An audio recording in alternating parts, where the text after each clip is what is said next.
What's up everyone, Tom from the Airsoft Arena here, and welcome to our CQB series.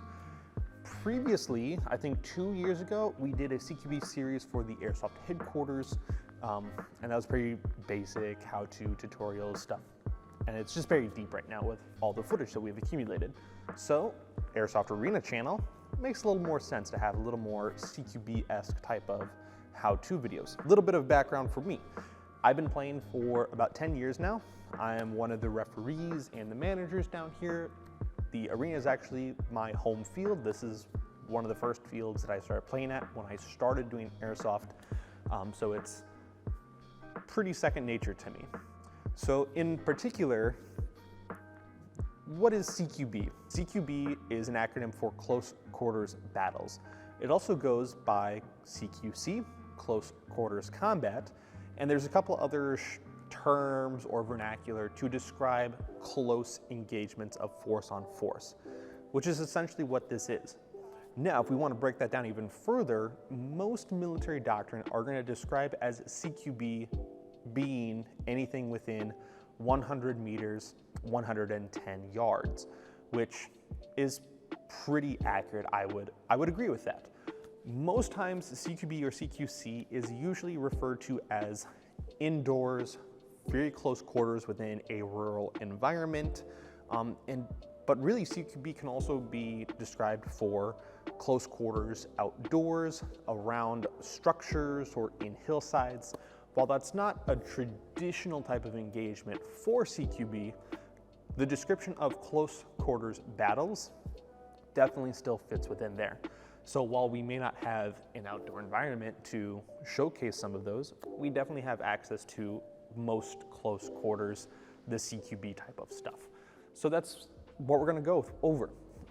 We're also gonna talk about your primaries, your secondaries, your gear selections, things to consider, because ultimately there's no way for me to just hand you a 15-minute video, a 20-minute video even, and just make you guys better close quarters players. There's about 1,000 small details that need to be considered every time you go out, and those 1,000 details are constantly shifting and constantly moving. So it takes a lot of time and a lot of effort and a lot of experience in order to move effectively and efficiently within a close quarters engagement. So I'm hoping that you guys will be able to get some new information, be able to learn from this, and make you guys more efficient, more effective players.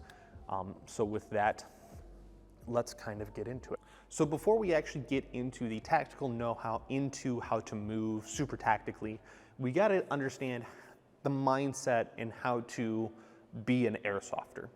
So even though we do see a lot of military guys make videos and showcase how to move within these close quarters environments, that doesn't necessarily mean that they're following the mindset or the mentality of Airsoft. Because Airsoft is just a game, we have unlimited lives, but it's also not quite the same mindset as a video game. It's something just a little bit different enough I've noticed through my own experiences with law enforcement, military, real firearm stuff, and also growing up with video games as well. There's like a weird little mish and combination of everything all together. But ultimately, you want to have fun. As cliche as that sounds, having fun is one of the most important things. The second thing that you guys need to understand is that you got to be good sportsmen about this, right? Just because some adult happens to be a little bit more experienced and happens to know how to move a little bit better, doesn't mean you guys should get super upset about that and get super butthurt. Learn from that experience. The flip side is don't get super butthurt when a 12-year-old kid with his birthday party buddies comes up and wipes you guys as well.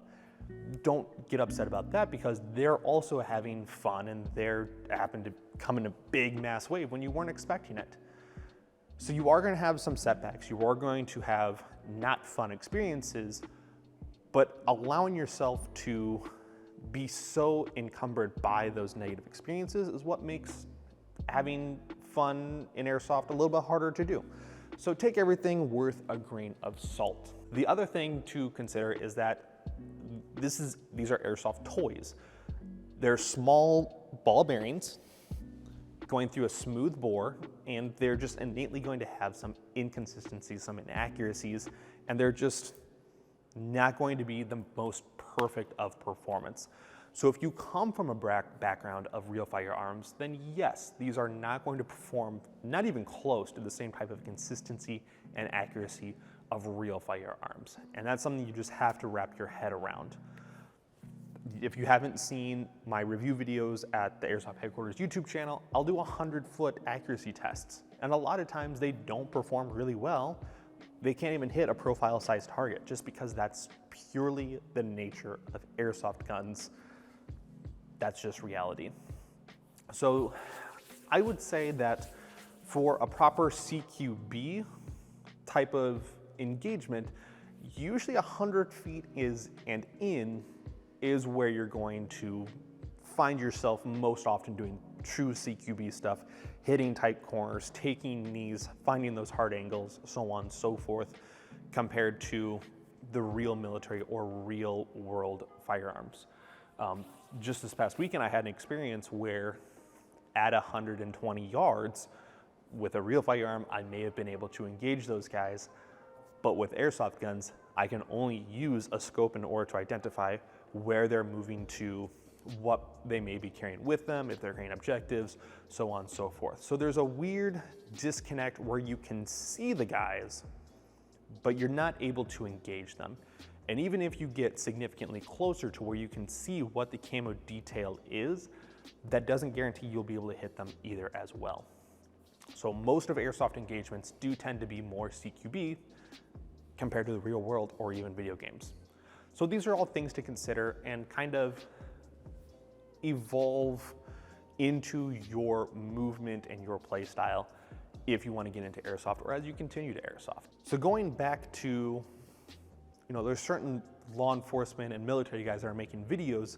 That's all good news, and those are all excellent sources in order to get new information, new tactics, new point of views, but that doesn't necessarily mean that that is the correct method. What I've experienced is always having a very wide net in order to work effectively and efficiently with as many people as possible with whatever background they have will allow the entire team unit to progress through whatever environment the most effectively.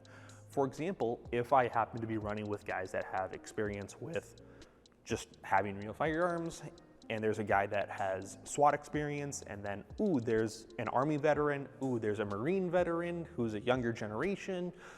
These are all guys that are coming from very different backgrounds with very different knowledge bases. These are all guys that have different experiences and different knowledge, and they grew up with moving specific ways. And so me being the fifth man, I have to be super flexible in order to work super effectively with all of them combined and being able to communicate and move super effectively as a small team unit. So those are some things to consider as well. And that being said, that just introduces the entire CQB series. And then now we're going to go into episode 2, where we actually do some of the beginning of the tactical stuff. So let's get into it. A little bit of background for me.